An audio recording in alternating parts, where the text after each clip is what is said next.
here's the well, right? It's not actually a well point, but there it is. It's right there. When you say that's about where somebody would needle it, right? Okay. So that's 3. The number 1 point on the liver channel. Great rushing. Can you feel it? Can you feel the ocean? Okay. Liver 4 is midway between stomach 41. So flex your foot towards your face. Here are the 2 tendons that pop out. And when someone does this, it's hard to feel the hollow, but it gets you like over on this side of that tendon and tibialis anterior. So now you can relax your foot, and you'll notice when your patient relaxes, there's a nice little hollow there. So we're just going to put a circle there for gallbladder 41, and then I'm sorry, stomach 41. Thank you. And then the other parameter is spleen 5, right? So we're basically looking at this and looking at this, and where do these guys meet? So now we have spleen 5, and we have stomach 41, and we're going to find the point midway between the 2 on the medial side of the tendon. Everybody follow that? I know you can. How many people can see it? Can you see it? I can't see it. You can't see it? You're. All right. So there they are. Stomach 41, liver 4, spleen 5.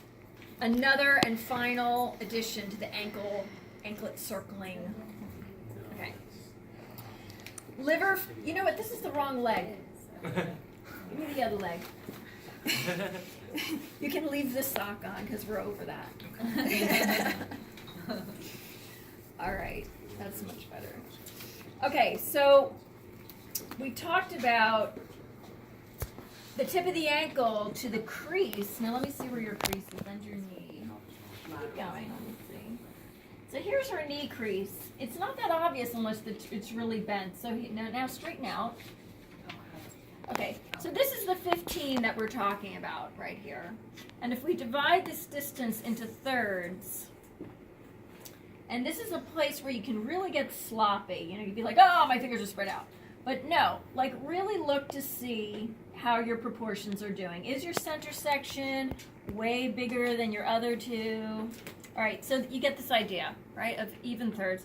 And then here should be, start feeling right on the bone, right? You're not behind the bone. Wow, I just hit it. Like, it's right there. Juicy. It's exactly there. All right, so usually it's a pointer, but here it is. So right here is a groove. So I'm treating you right now. Yeah. So, and you'll feel it. It's fun. Okay, so that's 5. 5 and above in the groove, 1/3 of the way up from the knee crease to the ankle. Now we're going to do 7, which we set, 6, which is 7, and that's going to be a situation where we're going to do 1 sun below the midpoint. So we have the tip of the ankle, and why don't you bend your knee one more time? Okay, go back down. All right, so I'm here to here. So I stretch as far as I can, and then I find the midpoint of those 2. And then because right now I'm at 7.5, I'm going to come down just a little bit. I'm going to see if I can find something else. And I think I kind of do. I do. 7. 6. At 7. 6 at 7. 6 at 7. This is always the hardest for me. Okay. 8. Oh, 7. Excuse me. 7. All right, so I slide my finger up to spleen 9. And I'm going to go back 1 sun. And I'm going to find 7 in the gastrocnemius. Don't worry about the bone. It's not in relation to the bone. You find spleen 9 right up against the bone, and you come straight 1 sun back right into the gastrocnemius, okay? That is liver 7. Liver 8 is the one that I said is always like a little more challenging. So bending the leg, we're going to feel our patient's semi-membranosus and semi-tendinosis, and as you may recall, that the tendinosis is always bigger right? When the leg's like this, you can feel the one that's more lateral. But that's great because at least you can feel something, and you move forward into kidney 10, which is between the two. And then once you've found 10, and you know that liver 8 is 1 sun anterior to 10, it helps you to pop over that medialis tendon and a little bit north of the crease. So let's create the crease really clearly. Okay, so you have a not a very strong crease there. And that's fine. I mean, we're all different. But yeah, let's see how much we can create. Oh, there it is. There it is. Okay, so crease, and you know 10 is going to be tucked up right under there, and we're going to come in 1 sun anterior. So here's the edge of the crease. We're going to come just above that, and we should be on top of or anterior to that medialis tendon. Okay, you don't have to go crazy with this, but know that it's one of the more difficult points to locate.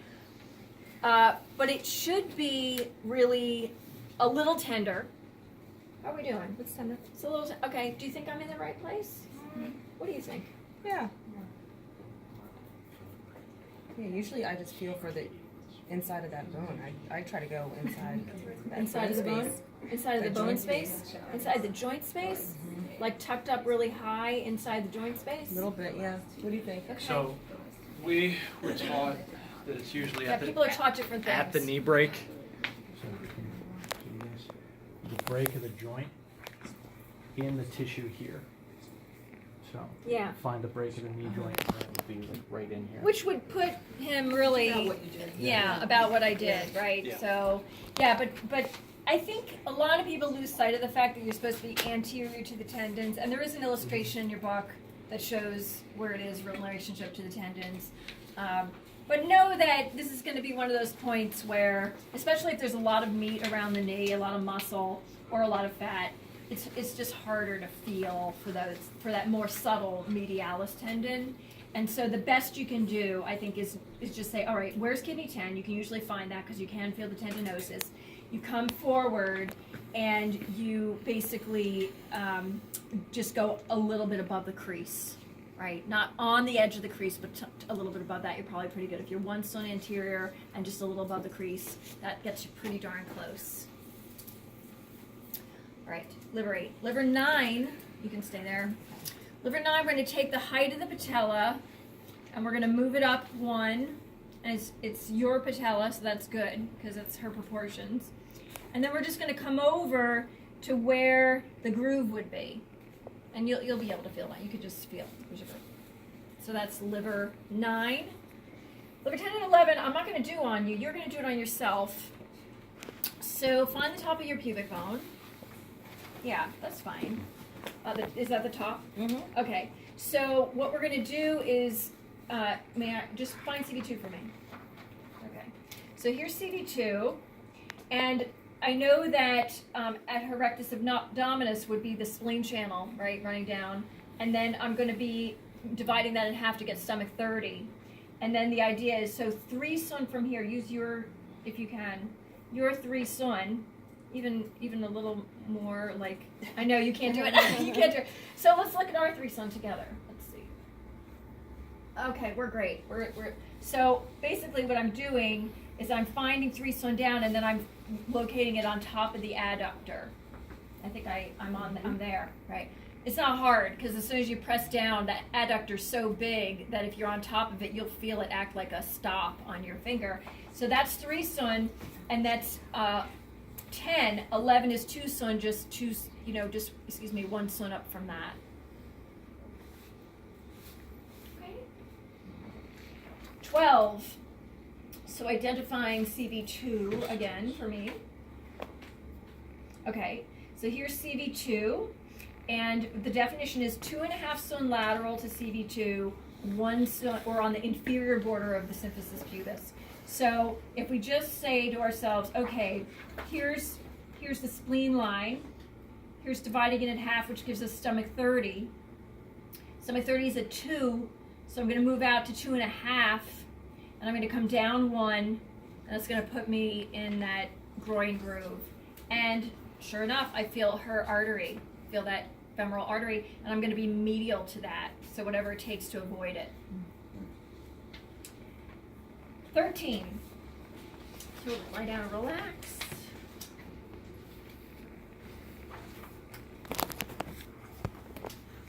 Okay.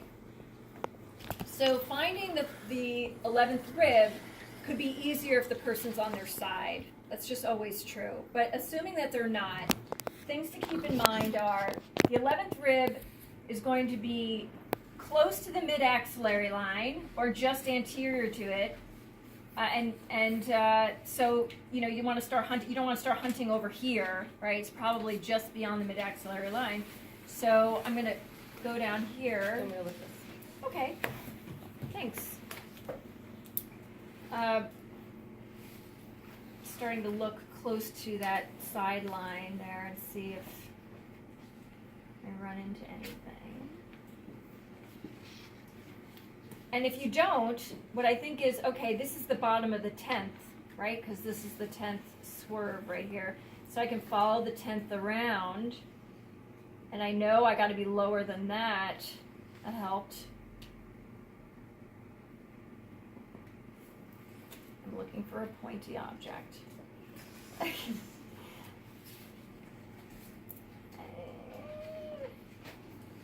I'm going back. I'm having, There we go. yeah. Okay, so it just goes to show you, it's not like a sure thing. You might have to poke around a little. Sometimes I say to patients, sorry, I'm still poking, but if you poke and you cannot find that tip, have them turn on their side. At a certain point, it's just like too much to be poked here. It's bad enough. This was already bad enough, right? No, it wasn't too bad. So, but. Okay. Yeah, some people will be like, what are you doing? Especially since they don't know what you're doing. So liver 13 right here, as you can see, is just slightly forward of the mid-axillary line, and you would be needling like this way or this way. Liver 13 is that mu point, diagnosis the spleen, tenderness there. It's also that handshake point where we're getting liver and spleen to harmonize together. And then finally, it's the meeting point of the spleen, liver, and what other channel? Kidney. It is. Spleen, liver, and kidney all live here. 2, I guess. Just like on spleen 6. Does that sound right? That makes sense because you have gallbladder 25, which is the move point of the kidney there, and you have the down line, which is an extension of the kidney meridian, the divergent channel. Yeah. Big deal. So liver 13, don't forget. Finally, liver 14. What we're doing is we know this is the 10th rib, so that means that the first space after the 10th is going to be the 9th rib. There's going to be the 8th rib. There's going to be the 7th rib. So if I were to follow this all the way over, what point would I have in the 7th space right here? No. Gallbladder 24. I know. See how easy it is to get confused? Okay. So gallbladder 24 in the 7th, and one more up, really close to breast root, right? That's stomach 18. Is going to be liver 14. So this is gallbladder 24. This is liver 14. Can you mark this? What's that? Do you mind marking the points? Mark them on her? Sure. Didn't I have a marker somewhere? You did. You Must have be ran underneath you. I think you ran out of ink when you got to this leg. Oh, there it is. I ran out of ink when I got to that leg. That wasn't so helpful. Okay. So here's where I put gallbladder 24. Here's where I put liver 14. Then that would be stomach 18, then nipple stomach 17, and on up 16, 15, 14. All right, now extra points. Oh boy. You know what? We're going to do extra points next time. Cool.